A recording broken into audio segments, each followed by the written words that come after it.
I mean, we're just in for a treat. It's such a good parsha. Just learning it for myself the last hour was so much fun. I'm excited to learn it again with you guys for the next hour. I probably should then schedule another hour where I could just learn it a third time. All right. Well, let's do a quick check-in and see how everyone's doing. And then, okay, here we go. So, so we're in Devarim, and I think 2 weeks ago when I last taught, I gave an overview of the book and talked about the history, how it was found by King Josiah, found/edited around the year 636 before the Common Era, and it's a retelling of the events that took place in the other books of the Torah, namely the middle three books, Shmot, Exodus, Vayikra, Leviticus, and Bamidbar, Numbers. So of course, if you missed anything earlier in the Torah, you were maybe dealing with a pandemic, anything like that, it's a good thing because everything is now covered. You don't have to worry. You're probably familiar with a lot of the narrative. But this week's Torah reading is a recapitulation of events that happened before. And Moshe is going to give us a lot of different instructions. And these are the speeches that Moshe is giving on the other side of the Jordan River before the people are going to cross in. And in this week, he's going to tell them again that you need to listen. There's a lot of that, right? You need to pay attention. We're going to have the second paragraph of the Shema. We already had the Shema previously. So you need to listen. Shema, pay attention. You need to lishmoa v'lishmor. And there's nice alliteration there. Lishmoa, listen, pay attention. Lishmor, right? Do, guard, protect, act on, to listen and to keep the mitzvot over and over again. Kind of like someone who's really like forgetting, what was I supposed to do today? The Parsha and Moshe really want to keep us on track. Do the mitzvot. Pay attention to God's mitzvot over and over again. God will give them all that was sworn to their ancestors. You're going to get this amazing land, and it's full of all kinds of things. The descriptions, if you did read the Parsha, are really kind of interesting. It's a great land. It's a land filled with milk and honey. Oh, it also has these terrible rocks, and there's no water, and it's kind of problematic, and we'll go into that a little bit more in depth. All the loving kindness that was sworn to your ancestors is going to be given to you. That was due to them. It's going to be given to you. God will fulfill this covenant. Very nice. You will be allowed to enter this land of Israel that was promised so many generations ago. Eretz Israel, the land of Israel. And you feel the excitement kind of building throughout the Parsha. But God presents them with a number of warnings. It's not just like all roses and very beautiful, and it's all being handed to them on a silver platter. One, they should not forget God. If they forget God, they will become arrogant. And they will then think that everything in the world is because of them. And there's a deep theological teaching here, right? That believing in God is about being aware that you are not the be-all and end-all of everything in this universe. That you are woven into the fabric of the universe, but it's not all about you. And this is a deep teaching which I am going to write my bulletin article that was due 2 weeks ago. And now this is being recorded. I am in deep trouble with the bulletin editor and with my work. But right, we live in a society today which is increasingly all about ourselves. Individualism. I'm not going to wear a mask because I don't want to, because it's all about me. Judaism does not have any conception that it's all about me and individualism. Judaism doesn't know what to do with John Stuart Mill. It doesn't have a conception of me. Judaism only sees itself and oneself as part of a collective. And as soon as I have some free time, I'm going to be writing about this. That Judaism sees itself as part of a community, what is known in philosophy as communitarianism, that we see ourselves as part of a group, and you cannot exist outside of the community. That's why there's no monastic tradition within Judaism. There's no going off and living on one's own in Judaism. Maybe for a short stint, a short period of time where you need to reset oneself in a certain strange existence or strange moment. But we see ourselves as part of a community, and we have to live in a fabric of a community. And therefore, we have to see ourselves as not everything about ourselves, but that we are part of and interconnected with others. And that's why we wear masks. And that's why it's appalling to read that only 50% of people in this country, if there's a vaccine against COVID, would actually get the vaccine. Vaccines work because everyone would get the vaccine. If only 50% of the people take the vaccine, we're going to be in this situation forever or for much longer. But I digress. And I'll go back to the Parsha. We are not supposed to be arrogant. And a belief in God is about understanding that everything is not about yourself. And it's about not being arrogant. And that's a lesson we need to take with us every day, most especially today. The second lesson of the Parsha. The Bnei Israel, the children of Israel, are told that they should not think that they are chosen because they're so great.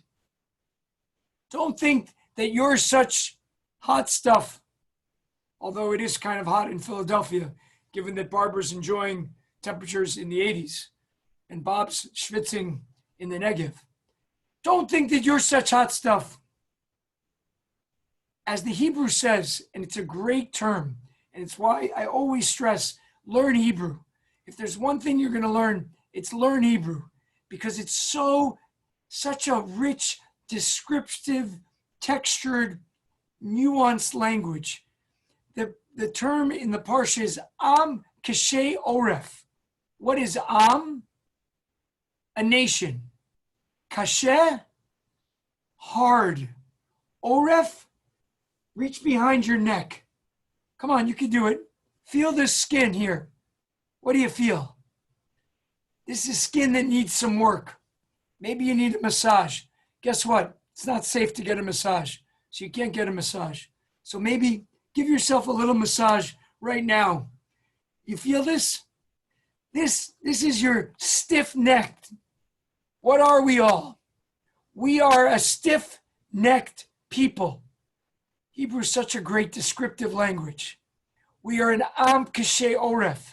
This is your Oref, right? It's a stiff-necked people. We're a stubborn people. A stubborn person can't turn his neck so much, right? Which is why every day you should practice a little bit of this. Maybe even do a few of these in your chair right now. It's probably good for you. Maybe even do a few of these, and this is good for you. You thought this was a Parshat Shavua class. It's also a little bit of chair yoga that I weave in with no extra charge. Anyway, the Torah says that the people are an Am Kashei Oref, that they are a stiff-necked, stiff-necked people. And they are chosen not because of their righteousness of themselves, that they're so great. They were chosen because of the Zchut Avot, the merit of their ancestors. And this is a beautiful idea in our tradition. It's that somehow we've been given a gift, and we didn't do anything to deserve it. We were simply given it. We were passed this tradition, and it was passed down to us. We inherited it, and it's a precious, fragile gift of this tradition, and that's how we were chosen into it, which is why the most special thing you can be is someone who converts to Judaism, because they chose to be, if you will, chosen. They chose to inherit this gift. And that's something profoundly beautiful. And I can't tell you anything more moving than when I work with people who choose to become Jewish, because they're saying, yes, I actually want to take this on myself. And we could go on that, but I want to keep going. The third part is a bulk of the parsha, a huge part, is the retelling of the whole episode of the golden calf, which Moses goes on to do. How the people worshiped the golden calf and how Moses broke the first set of the two tablets which contained the Ten Commandments. From there, Moshe goes on to remind them of Korach. Obviously that Moses didn't feel so good about, and wanted to remind people, you really hurt me at that time. That was a painful time, and that really hurt my leadership. I gave you so much of myself. I poured my heart and soul into you and into leading you, and I gave so much of myself, and that really hurt me. And you can really feel Moshe's pain in that whole retelling of how the people rebelled, Korach and his followers, against Moshe at that episode. And then finally, we have the reading of the second paragraph of the Shema. I want to begin with the first piece that I want to do. And do people have the text in front of them? I see people have the Eitz Chaim. Does anyone need me to share it on Sefaria, or you have the text? Looks like people have the text. Okay, good. So open up to the beginning of the Parsha, and let's go right to the beginning. And I'll start with a quick teaching right from the beginning of the Parsha. I have lots of material, way too much for an hour, but that's the problem when you have a 4,000-year-old tradition. You have way too much material every time you teach. But luckily, there's always next year, so you keep coming back to it every year. All right, let's start with the first verse. Vaya Ekev tishmeun et hamishpatim ha'ela. This is a really nice mini teaching I'll start with. Right? Vahaya, right? Vahaya literally means, and it was. But don't forget, the veh in biblical Hebrew is the vav ha'ipuch. It is the flip vav. So it moves it from the past tense to, right, the future tense. So it's not, and it was, it's if it would be, right? If you will, if you would obey here, tishmeun, listen, or heed, or observe, or obey, et hamishpatim. What are mishpatim? Here, I would call them the rules, or we could say the commandments. The question is, what is this word Ekev doing here? What is the word Ekev? Who wants to jump in and be brave? What is Ekev? Think about names. That's my big clue to you. Ekev. What name does it sound like? You can raise your hand. You can unmute. You can take a guess. Come on, be brave. It looks like a name. Add a letter to the beginning, and it is a name. Like Yaakov. Excellent. Right? Put a yud in the front, and it's Yaakov. What does Yaakov's name mean? Israel. It means. It becomes Yisrael. Excellent. But what does it mean when he's born? Was he grabbing the heel? Oh, right? He was grabbing the heel? He was grabbing the heel, right? He's grabbing the heel of his brother. Who's born first? Esau. Esav. And it's a fight in the womb. Who's going to get out first? Why is it a fight? It's always a struggle. Why is it a fight? It would be a struggle to be the first. Why does it matter if you're the first? But you get your father's blessing and you inherit the first inheritor. It's a big, big difference. Let's say your father's estate is $1 million and there's 2 inheritors. You divide it into 3 portions. And if there were 2 inheritors, and the oldest gets 2 portions and the youngest gets 1. So that means 667,000 to the oldest, 333,000 to the younger one. He's fighting for $1/3 of $1 million. He's not a fool. He's fighting for money. He might just be negative days old, but he's fighting for money. Okay? He's grabbing onto the heel. What do we know about Yaakov? He kind of is a heel. He trips his brother out of the birthright with that whole red lentil stew. By the way, red lentil is serving some great food. I just had red lentil for dinner Monday night, and they're doing takeout, and it's very safe. It's a little commercial. I don't know why I'm plugging them, but they have kosher supervision, and I'm trying to keep some restaurants in business. So it's a little free commercial. If they ever see this video, they can thank me later. I'll tell them my address. They can send me a gift certificate. Anyway, right? He tricks him out of the birthright for some stew. Right, which is a lot of money at stake. He gets the blessing out of this whole conniving trickery. He's kind of a heel. Now, of course, what comes around goes around. He gets tricked by his father-in-law, has to work for another 7 years. He ends up 20 years. You know the whole story. But Ekev means heel. So the question that Rashi asks is, what does it mean, heel, in the middle of this sentence? Can anyone possibly make sense if you listen to my mitzvot, ushmartem, and really protect them and do them, and maintain the covenant, then I will bless you and give you all this good stuff. What is the word Ekev doing here? Rashi asks. Who wants to take a crack at answering it? By the way, Rashi comes up with an answer, but as far as I'm concerned, you guys can come up with just as good an answer as Rashi. I mean, I know Rashi's Rashi, and he was a vintner, and he made excellent wine, and he did lots of good things, and he wrote a very extensive commentary in the Talmud, and he knew a lot of Torah, but anyone could come up with an answer. What do you got? Anyone want to take a crack? So does it mean that Ekev here, that he is grab onto these rules and the belief? Yeah, I like that answer, right? Vaya Ekev, if you somehow pull them in, like the way Jacob pulled on his brother's heel. Maybe it's referencing that. Nice. I mean, the answer is we really don't know what the word Ekev is doing. I'll read you Rashi's answer because, I mean, I have Rashi's answer in front of me. Where is it? It's right here. Rashi says, "Imitzvot kalot adam dash be'akavav tishmeun." Right?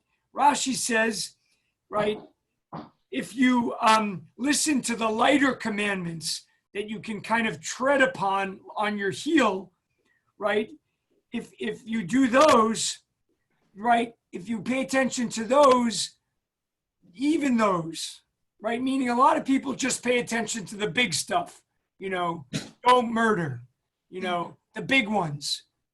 But Rashi's saying, what the Torah is saying is try to pay attention to the small stuff even. And when we pay attention to the little stuff, it kind of helps us. And there's some wisdom there, right? If we're paying attention to the little mitzvot, then maybe we do well even in the big picture. And sometimes you see that in your own life. When you sometimes focus on some little things, like I've been noticing, if I end my day by cleaning off the whole kitchen counter and running the dishwasher and trying to set that for the whole family, the next day maybe goes a little bit better for everyone in the house because you can find the kitchen and then people actually see where the counter is, and then everyone feels a little better. I feel better in the morning and things go better. I don't know. Maybe that resonates. Who knows? All right. That's a little Rashi on the opener. So Rashi's saying it's just as important to keep a minor commandment like don't participate in gossiping as it is to keep a major commandment like Shabbos and things like that.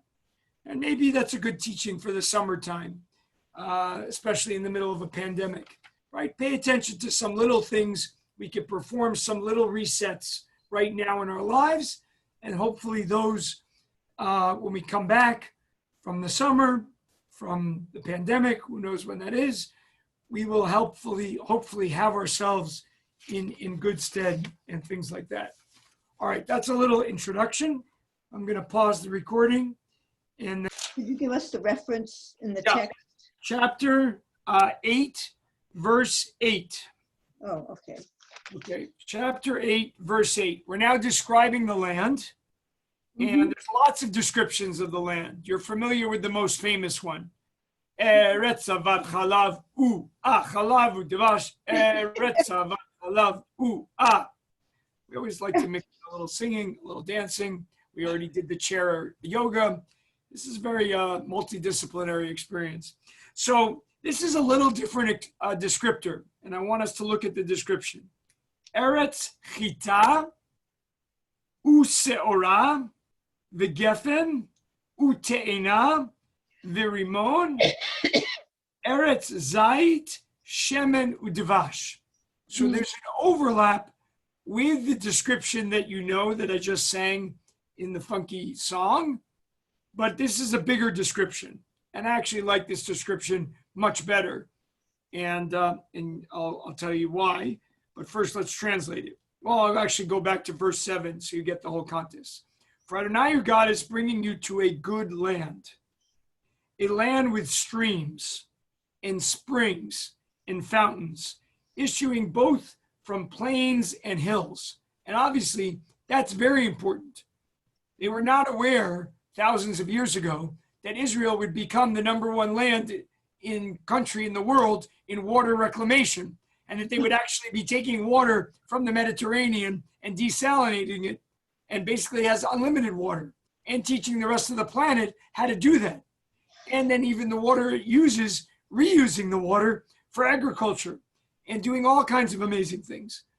In that time, you really needed every ounce of water. So if you had a spring, that was amazing. And Israel does have some springs. Obviously, before it started funneling away the water from the Kinneret, there was much more water funneling underground. And the underground aquifers were really providing incredible richness throughout the land of Israel. And that's what the Torah is describing. Verse 8 is the key one. A land of wheat and barley, vines, which refers to what? Wine. Wine. Right, grapes for wine, figs, Mhm. pomegranates, a land of olive trees. Why were olives so important? For oil. Right? Mhm. You could eat them. Mhm. You could make them to olive oil. Very healthy. That's what we should be putting in a lot of our cooking and our salads and lots of other things. You could burn it, so you could use it for light Yeah. and different fuel. And honey, which is just simply yummy and is restoring my voice, which I didn't have so much of a couple of days ago. And then I used honey, and now I have a little bit of my voice back. A land where you can eat food without stint, where you will lack nothing. I mean, sign me up. This is great. A land whose rocks are iron. That doesn't sound so great, although maybe if you're in like a war, you could chuck the rocks. So that could go both ways. From whose hills you can mine copper. That sounds good. That gives you some resources. That's helpful. And when you have eaten your fill, you shall give thanks to Adonai your God for the good land which God has given you. This has two key verses, which we're using here at Temple Emunah. Who would like to play the game of guess the two verses? Well, I mean, you can, I just gave you the two verses. How are we using them? You can use the little boxes at the bottom of your page, which are the Cliff Notes, which has all your answers. Or you can, not use the Cliff Notes. Right? What are the 4 different sections in your Eitz Chaim Chumash, right? You have the first section, which is the Pshat, right? Simple commentary. Then you have the Drush, the interpretation. Then you have this section called Halacha L'Maaseh. What does it mean, Halacha L'Maaseh? The laws of the people, or the common laws. Halacha is the law. Right? What is the halacha? What is the law? Comes from the word what? What is the root of that word? The way or the path how you walk. How you walk, lalechet. Think about Abraham's first command that he gets from God, lech lecha, how you should walk. how you should travel, which is really cool, right? The halakha, the law, is not like the law. It's how you should walk through your life. This is the way you should walk. Law isn't about some kind of, thing coming down from heaven. It is about a path, a way you should walk through your life. This is a guidepost about how one weaves their way on a journey through your life. Lema'aseh is to practice, right? This is a practical guide to your life. So our Chumash is saying, here are verses that actually can impact your practice. So the second one is on our bencher. Where is our bencher? Here is our bencher. It's good to have all of your props right here, right? So on our bencher, the Temple of Amunah bencher, it says right at the top, Deuteronomy chapter 8. Can you see this? Mm-hmm.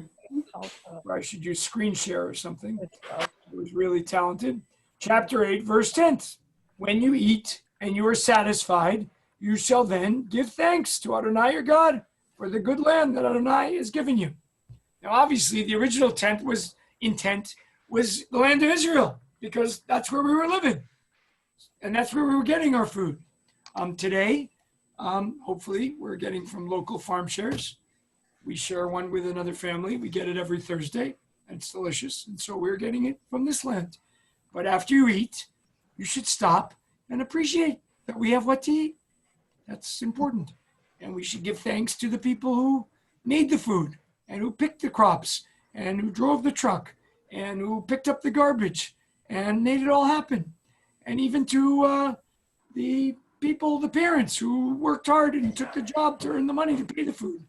And maybe occasionally the children would say to their parents, thank you for doing that, but maybe that's too much. All right, in any case, I digress. But that's verse 10, and that's the origin of the benching. And it says it right here in the notes. And that's why it's a biblical commandment to bench, where it's only a rabbinic commandment to say the blessing over the motzi before a meal. Isn't that The difference? We're all very familiar with do the motzi. And most people do the motzi.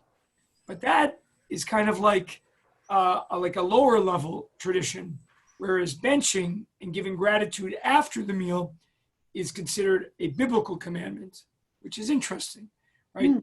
After enjoying something, it's considered giving thanks in our tradition is a higher level, right? You enjoyed something, now stop and appreciate what you enjoyed.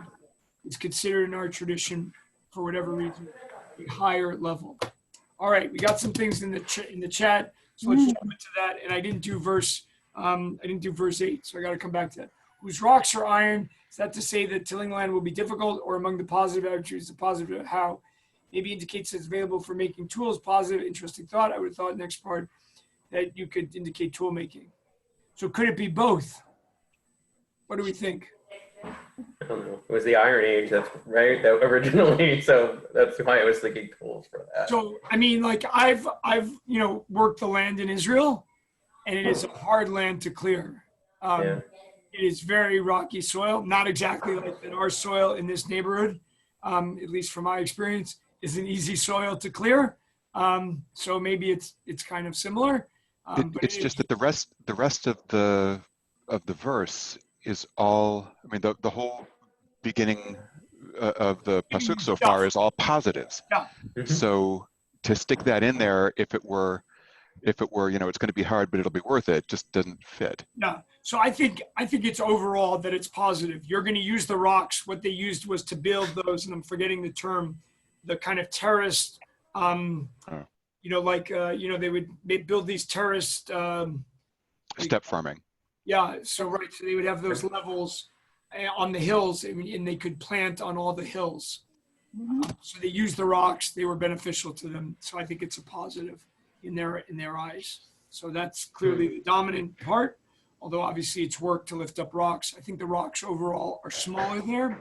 When I see the rocks that I have to pull out of the ground here, they're big, and they're maybe so that's my bias that I'm trying to pick up big rocks. All right, let's look at verse 8. Let's take a look at verse 8, which is an interesting one. How did I recently use verse 8 here at Temple of Amunah? It was actually an email that I sent out last night. So a little foreshadowing last night. Haven't read it yet. Your emails, at 9:19 or 9:31 p.m. Which, I sent out an email with a little hint to today's Parsha. You know, I'm doing like little hints in the email. I didn't see the email, but are those the 7 species that It are is. And how are we going using to it, be Barbara? used in the design of the mosaics? It is. You go to the head of the class, even though you're all the way south in Philadelphia. It is. So Ruth Super has designed these 7 panels, and obviously we were going to build them and put them up this summer.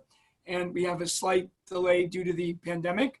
But we are building these 7 panels, and one of them is pomegranates, which is the whole community. And so a lot of people have contributed to the pomegranate panel. I don't have the email in front of me, but I believe it's the Rabinovitzes have contributed to the grape panel, and they're dedicating that one. And the Hirschtick Golubs, John Hirschtick and Randy Golub are doing the olive panel. And there's some others who are interested in some of the others, but we'll have these 7 panels up after the 7 species. So, you know, the wall and the courtyard. And now that the courtyard is kind of our main space that we use during the COVID. And I run services there on Wednesday night, and Michael was there last night. It was a very nice minyan, and we're working on the integration of technology, both being in person and on Zoom, and connecting those. That's a really beautiful space, and we're trying to make it even more beautiful. And those 7 species, I think, bring out in a nicer way than Eretz Zavad Chalav U'Devash, a land flowing with milk and honey, which doesn't give the whole flavor. These species really give you more of the flavor, right? The wheat and barley, in giving you more of the texture of the land. You get the plains, you get more of the, you know, the olive trees, right? Those of you who've been to Israel, right? You get more of the texture of the land through those 7 species. When they go up in our courtyard, you'll really get the feeling for the land, and that verse will be up there, and the beautiful description. And if you look at that email, you'll see the Rimon, the pomegranate panel that Ruth Super designed, and how beautiful it will be. So that was a little digression there. Okay, questions? All right, let's jump ahead to verse 17, which was one that I mentioned in my introduction, but I wanted you to see it in the text, which is really, really important teaching. Everyone see verse 17. I'm on the bottom of 1041. This is, I think, one of the key teachings of Judaism. And, you know, like when you get to those major teachings that sort of summarize the whole meta tradition, this is one of those. And so you really got to stop at it. Anyone want to take a crack at verse 17 in the Hebrew or English? Sure. Okay, great. Thank you, Rachel. And you say to yourselves, my own power and the might of my own hand have brought this wealth for me. Remember that it is the Lord your God who gives you the power to get wealth in fulfillment of the covenant that he made with you, made an oath with your fathers, as it is still the case. So that's really a good way to deal with the issue of independent decision making versus being decided for. You know, Say more about that. I've lost my words. Okay. I mean, we like to think that we have independence, that we can make our own decisions, we can determine our own direction. But in fact, it's God who gives us the ability to make those decisions, which we may or may not make. Yeah. Yeah. Yeah. Someone else want to jump in on that? You know, what I was thinking of is, you know, people who really make it big. You know, I'm king of the world. You know, a director wins the, what was that famous moment? You know, who was the director? Won the the Oscar for Best Picture. Remember that scene? I'm forgetting the director's name. But, you know, there are moments, you know, someone founds a company and, you know, Jeff Bezos and he's worth, you know, $1 trillion or whatever he's now worth, you know, and you could just get so caught up with yourself. Mm-hmm. Mm-hmm. You don't realize that actually you went to a school and you had teachers, and you had parents, and you were part of a society and a world. And it goes back to my opening teaching about communitarianism versus individualism, and that you lose sight of who you are, and you're within a world. And it's almost like other conversations. There is no, it's almost libertarianism run amok.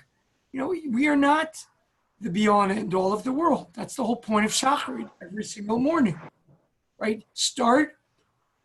You do start with yourselves. And Hillel reminds us of that. If I'm not for myself, who am I?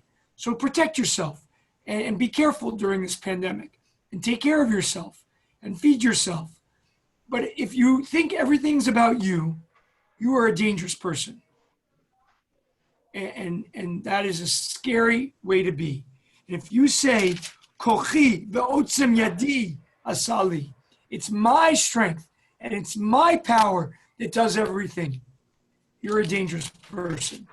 And stay far away from me. And the Torah says it right here. Very simple. So there you go. All right. Let's jump around a little bit more. There's lots of great teachings in the Parsha. Yeah, some other thoughts, comments on this? Obviously, this applies to a lot of political situations. We see this in very wealthy business people. We see this in sports celebrities. I did this. You see kind of a hubris in celebrities, politicians, and it's a dangerous phenomenon. And you have to. I have a question, if I may. Absolutely, Can you hear Sam. me? Absolutely. He can. We just frozen here, honey. Ask your question, Sam. I have a question, if I may. And reading this parsha, it seems to me there's a strong ethical component in this. The Ten Commandments: "Thou shalt not kill." You treat the stranger within your midst as you treat everybody else. And now, that's one kind of an ethics which respects the stranger who's with us, which respects others. And then you get the part that says, where God says, "But go out and kill all the Jebusites, the Perizzites, the Hivites, and so on, and kill them to the last man, woman, and child. Don't leave anybody behind." So, what are we dealing with? Are we dealing with an editor who has taken two different narratives and tried to combine them or conflate them? Or how do we reconcile all this? Sam, this is a great question, a great problem in our texts and in all great traditions, not just ours. There are, I would say, side material that is problematic. Study any great religion, civilization, tradition, you will see stuff that is on the margins, that is not the overall thrust of the tradition, that is still there on the margins. And especially if you're dealing with a tradition that goes back thousands of years, and like I'll turn around and look on just this wall of all of these books behind me, right? And I can go to my other bookcases, and I have dozens of bookcases, so many texts, that there will be elements and aspects that creep into the tradition that are problematic, and they are problematic. Now, we have all kinds of historical understandings and approaches to those problematic aspects. And we're also blessed to know that we also have sages who already asked the same question that you're asking today. And they worked very hard to ask and approach that same question. Now, you could go back to the rabbinic questions, how they addressed it. We could go back to scholars today of how they asked and answered those questions. And thankfully, we have answers. But it is not the main thrust of the tradition. The main thrust of this tradition was to create an ethical, monotheistic civilization, and one that has withstood the test of time because it is able to innovate and reinvent itself. And it is not like a cedar tree. It is like a reed. And so when the winds blow, it is able to bend and change and adapt in a very unique way. The hate that it brings to these other peoples is complicated, right? Think about the Amalekites. The Amalekites attacked us from the rear, attacked the women and the children, attacked the elderly, the sick and infirm. It did something that was seen as terribly unethical. So to go and kill them back in the ancient world was deemed as absolutely ethical and appropriate. They did something that was unethical. It was deserving of justice. This was the justice that they understood as appropriate for their time. And so you have to go and bring justice to them according to what was they brought to us. That was the ethical understanding of its time. So I think we have to approach the text in its historical context and understand that it's written over a period of obviously hundreds of years, and first passed down orally, then written down, and then compiled by various editors. And then it's gone through a process of rabbinic, and obviously since rabbinic times, of reinterpretation. Let's use a famous example, the stubborn and rebellious son that my parents gave me as my bar mitzvah portion. As a subtle hint, maybe not a subtle hint. But they gave me that as my bar mitzvah portion. And it says, take him out and bring him to the city elders. And I was a little rebellious. And they said, take him out and judge him and then stone him to death. Deuteronomy chapter 22, beginning with verse 1. The rabbis say, we have some problems with this. And they went through a process of reinterpreting the text. And then at the end of it, they say, basically, it can't happen. This cannot happen. We're not going to have this. Never can happen. They basically legalized it out of existence, and they made it impossible to implement. You have to have two witnesses. The boy has to be warned. This has to happen this way. He has to be not too young, not too old. He has to have 2 pubic hairs. So he's already a little bit old, but he's not too old. If he has 3 pubic hairs, he's too old. They go through a crazy process. They make it impossible to happen. So then the rabbis say, well, why is it here? Well, they say, well, we want our kids to behave. It's kind of a warning. Oh, okay. But can it happen? No. So then another rabbi asked, well, what is this whole thing with the death penalty? Why is it here? Mm-hmm. Rabbis say, well, if a Beit Din, a Sanhedrin, a court puts one person to death in a generation, it's a terrible court. It's a murdering court. And they should be all ashamed of themselves. One person in a generation should put to death. They should all basically go home and be ashamed. They were going through a process of understanding ethics. That was 2,000 years ago. I believe we just changed the federal law so we could put people to death again. 2,000 years ago, a rabbi said, you put one person to death, you should be ashamed of yourself. So you can't look at the tradition, Sam, in one isolated moment, in one text, in one person who was writing about it. Maybe they were filled with hate. Maybe their family were murdered by the Jebusites. Maybe they had all kinds of experiences which we could understand. And obviously revenge and all kinds of things were part of the Middle East culture, as they still are to this day, in a way that we would probably be uncomfortable with, to say the least. You have to look at our tradition as a large swath. No one reads the Torah as the Torah. Judaism is not the Torah.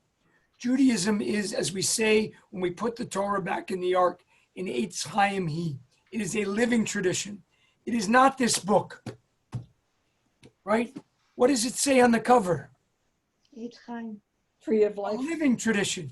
And you can't read it with just the Torah. You have to read it with all the commentary, right? That's been going on for thousands of years and generations. And it's still going on right now on Zooms till 10 o'clock at night, every night, where we're reinterpreting it and we're figuring it out and figuring out the high holidays. And we're going to have a shofar palooza, tashlich, that you've never even heard of, that I've never even heard of, that I'm making up, and all kinds of stuff, right? We are literally reinventing it. So when you see the Jebusites, you should know someone clearly had a trauma like you wouldn't believe, and they left that text in. And you can know that people obviously experience traumas. Imagine a Holocaust survivor writing about the Holocaust, and what would they have written about what should be done to their tormentors, and feel their pain and go to their pain. And when I say the Aleinu, and I say about whoever wrote the Aleinu, boy, they must have suffered at the hands of people who did terrible things to them. And that's why I say it.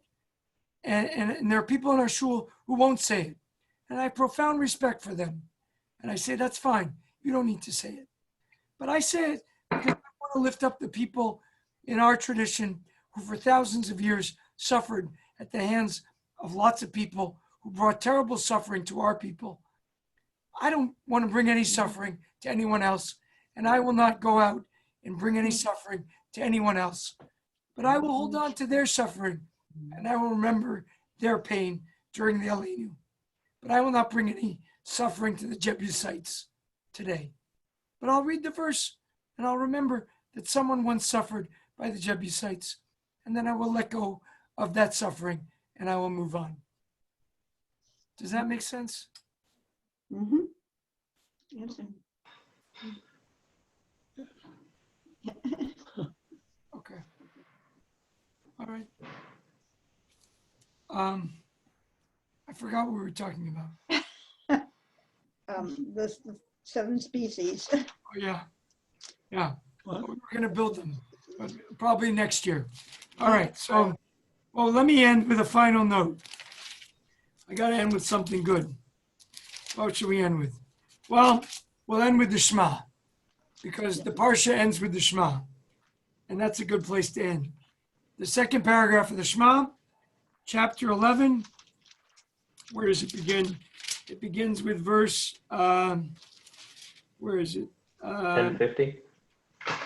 10, where is it? 1050? Thank you. No, I think it's after 1050. 1052. Everyone see it? Chapter 11, verse 13. This is a big one. And obviously, I'll close out with this. And this is controversial, because in the Reform movement, they took out the second paragraph of the Shema. And they said, forget it. We don't believe in this. We don't believe in reward and punishment. If you do good, you'll get rewarded. And if you do bad, you'll get punished. Forget that. It's not true. Look at the Holocaust. I'm back at the Holocaust. It's twice in 2 minutes, right? And they're right. It's not true. We know plenty of good people. It's getting worse. Yeah. What happened? I lost Sam. They're having an internet problem. I don't know, something. Did I lose you guys? Right, we know plenty of people. I know people. I was just on the phone with someone. Actually, I'm never on the phone. I'm on the Zoom. I was just on the Zoom with someone who lost a close friend to COVID. They didn't do anything wrong, right? And right. So good people, as Harold Kushner wrote in his magnum opus, right? Good people suffer. Why do bad things happen to good people? So we all know that the second paragraph of the Shema is wrong. So they took it out. So is there a value in leaving it in? And I'll end by saying, I think there's a value. My teacher, one of my teachers, Art Green, and others have said you should transvaluate the Shema. You should reinterpret it. I don't even think you need to reinterpret it. I think you can read it straight up. It says, if you keep the commandments, the earth is going to take care of you. And if you don't, it's not. Mm-hmm. If you pollute and don't take care of the planet, you'll have global warmings, and the planet's going to really be a total mess. Mhm. Guess what? It was right. Everything it says is correct.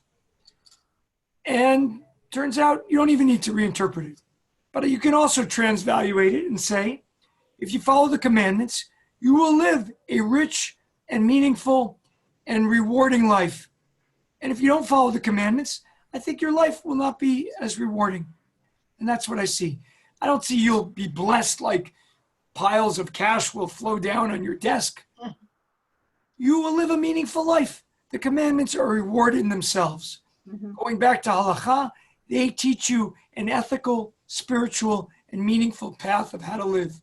They give you a guide post of how to live and touch points of how to connect to yourself, to God, and to others. That is how our people have figured out a meaningful path to live your life over thousands of years. And that is the reward. And so when I say the second path of the second paragraph of the Shema, I'm reminded that I'm lucky. I'm lucky to have these guideposts. I'm lucky that when I put on my tefillin each morning, I can connect to this tradition. And I can try to do a good job each and every day. And each day, maybe I can do a little better. Some days I slip a little, I go backwards. Maybe the next day I'll go a little bit forward. But each day I can connect to those mitzvot. And I love that second paragraph. It invites me to touch the tefillin. This, looks like I'm crossing myself. Turns out that was an ancient Jewish tradition. I don't know who got to it first. Them, we took it from them. They took it from us. I don't even care. I like borrowing. It's all nice. It's all good. But it connects to the tefillin. It just says about teaching it to your children. That's such an important thing. It says, right? It says impress them. Say it when you're at home, when you go out on the road. Sometimes it's easy to do when you're at work. Of course, we're not at work anymore. I'm at work. I don't know where I am. Wherever we are. It says fill it in your life. Do it everywhere you are. Right? Pay attention to them when you wake up, when you go to sleep. Try to actually weave it into every aspect of your life. Put them on your home. Put it on your mezuzah. When you see the mezuzah, stop when you get home. It's harder because you might not have even left your house, but maybe walk outside and then walk back in. I don't know. Come up with some shtick, right? And pause. Look at the mezuzah. Think about how you're going to come into interaction. Sometimes, when I'm going visiting people, I stop and pause and think about how I'm going to have this moment with this person, with this family, and pay attention. And then, right, then you will be given this blessing, right? You'll be given this blessing that you're given at the end of the Shema, right? Then you will endure. You'll endure on this land, whether it's the land of Israel, whether it's the land of New England. I'll go all the way to Philadelphia. I'll go all the way to Eilat, the Negev, wherever we are, right? But we'll endure. We'll live a life of blessing. And that's what I hope for each of you, both today, this Shabbos, this summer, this pandemic, whenever it ends, and throughout our lives. It's a bracha I'll give to each of you. Thanks for studying with me. Amen. You all have a wonderful Thank you, Rabbi. Thank you so much. Thank you.